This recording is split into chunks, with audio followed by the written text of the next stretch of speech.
The United Kingdom is at the worst point of the pandemic so far, with hospitals under sustained and significant pressure and the possibility that lockdown rules might have to be tightened further still. The Health Secretary for England, Matt Hancock, issued that warning as he set out the details of a mass vaccination programme with 7 major centres open across England and more of them to come. So far, some 2.3 million people across the UK have been given a first dose of coronavirus vaccine.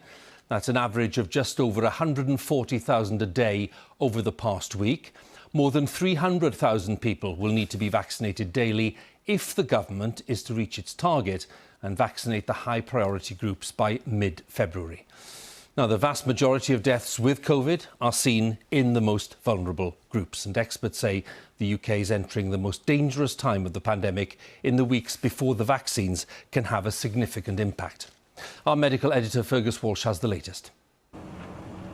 Waiting patiently in line, healthcare workers in Newcastle, the over 80s in Bristol, Manchester, London and Birmingham, among 7 mass COVID vaccination centres which open today in England. I've lost a lot of relatives, so I needed to show people that there's nothing wrong with the vaccine. It has been tested and we need to get the vaccine. You have grandchildren, great-grandchildren, and to not be able to see them is really hard. I feel very relieved. I feel that this is the way back. I really think that I can't understand anybody, not wanting to have it. Are you getting the AstraZeneca or the Pfizer? The Prime Minister in Bristol said the UK had immunised more people than any country in Europe, but the sense of urgency is palpable, with hospitals close to being overwhelmed by COVID patients. It's a race against time, because we can all see the threat that our NHS faces, the pressure it's under, the demand in intensive care units, the pressure on ventilated beds, even the shortage of oxygen in some places. By the end of the month, the promise is everyone in England will be within 10 miles of a vaccination centre. For now, some are travelling much longer distances and braving the cold. Such is the demand to get protected. The vaccine programme is our way out of this pandemic, but it won't have an effect, unfortunately, for a month or two. So in the meantime, the NHS is under really intense pressure. Our hospitals are filling up with people with COVID, and we have to reverse that. These mass immunisation centres will be open from 8 till 8, 7 days a week, part of the biggest vaccination drive ever in the NHS. The aim is to offer a first dose of COVID vaccine to up to 15 million people by mid-February. That's all over 70s, frontline health and social care workers, plus people who are currently shielding.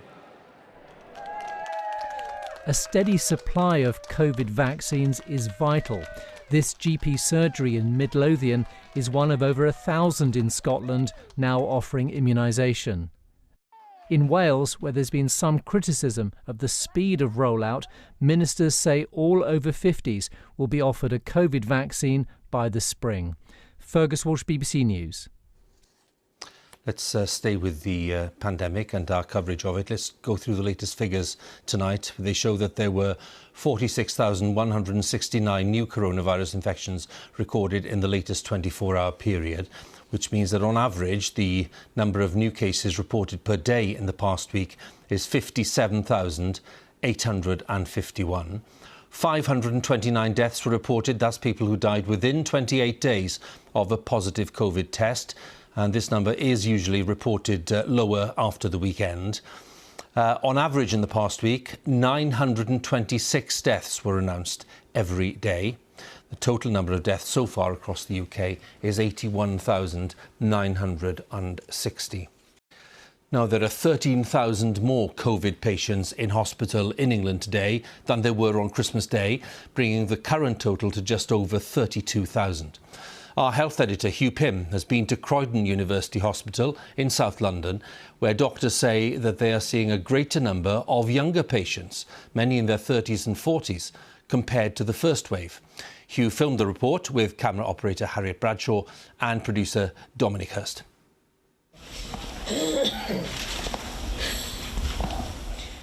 It is loud and clear. COVID is serious. The numbers are definitely increasing, and they're still increasing every day. And I don't think I've ever known the whole system to be as stretched as it is right now under pressure. This is A&E, but not as you know it. All staff are in full protective equipment. They know that most patients coming in have either tested positive or have symptoms. How are you feeling now? It's the breath that's a problem and the cough. Can I have a little listen to your back? Is that all right? Shubro is a consultant here. Just sit forward for me a little and take a nice deep breath. And he's assessing Hanifa, who's just arrived in an ambulance. She's 42. She tested positive a week before, and her condition steadily got worse. I felt I was dying. I've been healthy, have any illness, nothing. But COVID just struck me down, just like that.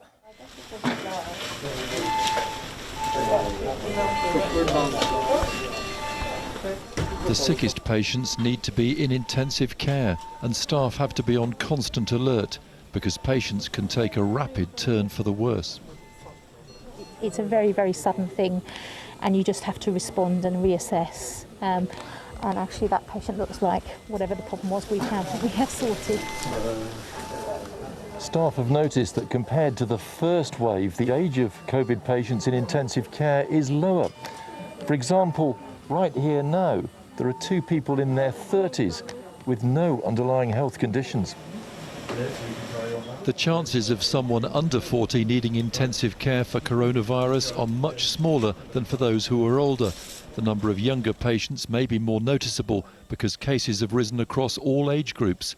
Doctors are clear, no one is safe. And I think, for someone who says, oh, it's a myth or, it won't affect me, then come and see the 30 and 40-year-olds in the intensive care with no guarantee that we're going to be able to get them out. And that's the bottom line, that's how serious it is. You've seen some in that age group dying, have you? Yes. COVID is a multi-system disease, in effect, causing inflammation in all parts of the body, potentially. So we think that it affected his heart. Alex, who's 32, suffered heart failure after going down with the virus. My chest just felt like it was getting squeezed very, very hard. I was very surprised that it can do so much damage. I could never think of COVID being that dangerous. So I'm quite a healthy young man, quite active, play a lot of sports, go to the gym, so I was actually quite shocked. I'm lucky to be alive. Almost half the beds at Croydon University Hospital are occupied by COVID patients. Since the start of the pandemic, they've treated nearly 2,000. But in their catchment area in the southeast of England, numbers are predicted to rise even further. So I don't know how much more we can do before it gets to there's no more room, there's no more beds, there's no more nurses, there's no more space, there's no more anything. So yeah, I'm quite apprehensive. Fatigue and stress for staff is more acute, and they say that takes its toll both professionally and personally. When we came out of the first wave, I don't think any of us thought that we could do this again, and yet we are doing this again. It feels that the pressure is more sustained, and I do think that patient numbers are greater. And I think we're in for the long haul, actually. Across the hospital, I have seen people struggle. They're tired, but I'm just proud, actually, to see how flexible people have been and adaptable to a rapidly changing situation. Staff know whatever happens in the weeks ahead, they'll have to be there for patients, coping with whoever comes through the doors. Hanifa did not need to go into intensive care. She's been recovering in hospital. She and those who treated her have one clear message for the public. COVID is a killer. COVID is real. Please out there, be careful. Be careful. let's take the precautions seriously. Very, very serious. Once again, a report on BBC News about the reality of life in some of these hospitals, Hugh. First of all, your impression of the kind of pressure that staff are working under, and then really to help viewers with where we are tonight in terms of pressure in other parts of the NHS. Well, Hugh, one impression I came away with from Croydon University Hospital was how adamant the staff are to get a message out there to the public that this is real. As one of them said, this is not fake news. These are people seriously ill, critical care capacity, very, very busy, the hospital half full of COVID patients. And these are 30 and 40-year-olds who are seriously ill coming in. Yes, with the right treatment, they will pull through, almost all of them, but it could leave them with long-term scars and difficulties with long COVID. And this is a reality. It's not just as characterised by some people who are a lot older with underlying conditions. And in fact, the 18 to 64-year-old group in England has risen faster for hospital admissions than other age groups just since the first wave, although there's no firm evidence that they necessarily get any sicker. So what's going to happen in the next couple of weeks? That pressure will only intensify. Critical care beds fill up and then more have to be created in hospitals. Elective surgery, routine surgery has to be cancelled, but then the options get very limited. One senior doctor in South Wales has told us that at one point today, all high-level intensive care beds in critical care were full, and it's a very difficult situation. In Southend Hospital, there are problems with oxygen levels. They're having to reduce them for some patients. Management say it's a critical situation. They're having to manage it because of high demand with COVID patients. Now, case numbers may just be levelling off in London and the South East, but there's real concern in government about a sharp rise in Merseyside, among other areas, a doubling per 100,000 population just in the last week. And of course, these new cases, some of them in due course will become more hospital admissions, and that's in a couple of weeks' time. Hugh, many thanks again. Hugh Pym with the latest thoughts there for us. Well, as we've been hearing, leading scientists and advisors are concerned that lockdown restrictions might have to be tightened if people don't comply with the rules more fully. England's Chief Medical Officer, Professor Chris Whitty, has warned that the NHS is now facing the most dangerous situation that anyone can remember, and that everyone has a responsibility, as Hugh was saying there, to take pressure off the NHS. Our political editor, Laura Kuensberg, has the latest. Yes. Hi there. The virus moves faster than the Prime Minister can get vaccines into arms. More and more of the most vulnerable, like Marion in Bristol, are receiving the jab. Hi Marion, how are you doing? But for Boris Johnson, this is not the time to relax. This is a very perilous moment. Now is the moment for maximum vigilance, maximum observance of the rules, and of course, if we feel that things are not, are not being properly observed, then we may have to do more. And with more patients in hospital with COVID than ever, it's not just doctors and nurses that have a job. The next few weeks are going to be the worst weeks of this pandemic. We need to really double down. This is everybody's problem. Any single unnecessary contact you have with someone is a potential link in a chain of transmission that will lead to a vulnerable person. That reminder because the streets are not as silent as the spring, where the shoppers in Beverley in Yorkshire, a residential road in Dorset, parked up with cars of walkers all heading for the beach. Data suggests we're out much more than back in March. Vesela has had the first jab of her vaccine, but is going out every day to get the paper. This is my walk, because it drives me crazy to be at home all the time. Lewis is opening his food stall because he still has to pay for his pitch. In terms of the message of please stay at home, we encourage them to come out, so it's a bit contradiction. But could changing the rules again be part of the answer? We all want to see our loved ones. We all want to reclaim our lives.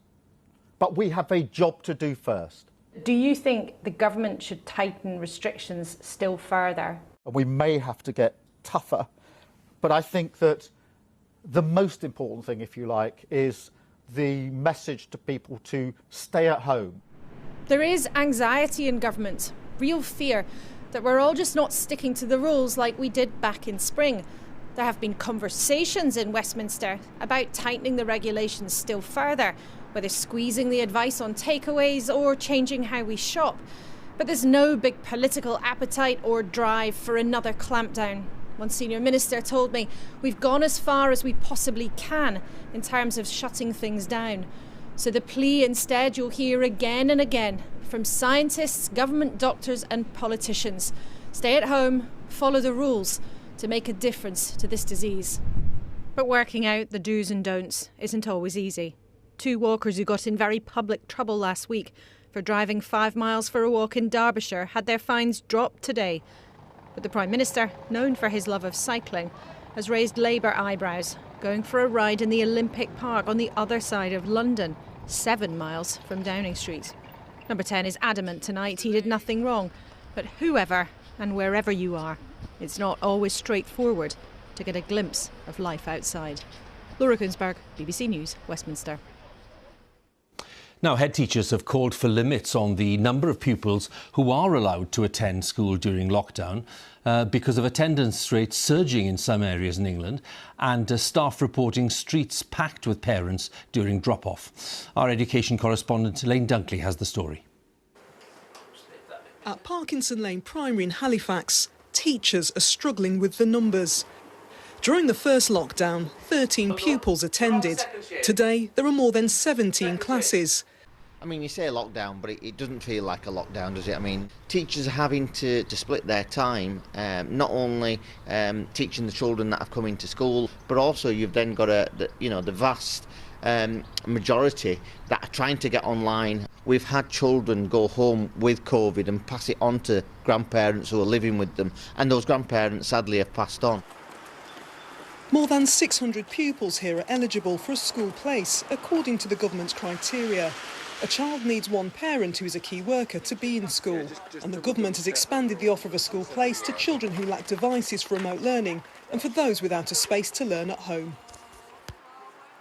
Sajida is a teaching assistant and Iram is a school receptionist. Both are key workers, but have come to different decisions on bringing their children into school.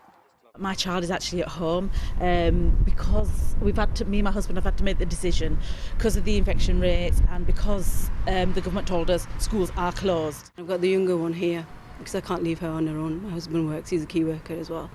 So this time round, of course the infection rates are higher, but what they're feeling is that social interaction, the mental health side, is more important. Just down the road at Ash Green Community Primary School, classrooms are full. The government says all children who can stay at home should, but the head teacher says parents are being given mixed messages. To have advice like last week coming from the Secretary of State for Education, who said that children without laptops should report to school, is just extremely unhelpful, and there's going to have to be things that come in place, possibly looking at whether it's both parents being critical workers, possibly whether that list needs to be less ambiguous and it needs to be slimmer. The government says it expects schools to work with families to ensure that all critical worker children are given a place. But some schools fear unless there is a limit on numbers, the lockdown will do little to stop the spread of the virus. Elaine Dunkley, BBC News in Halifax.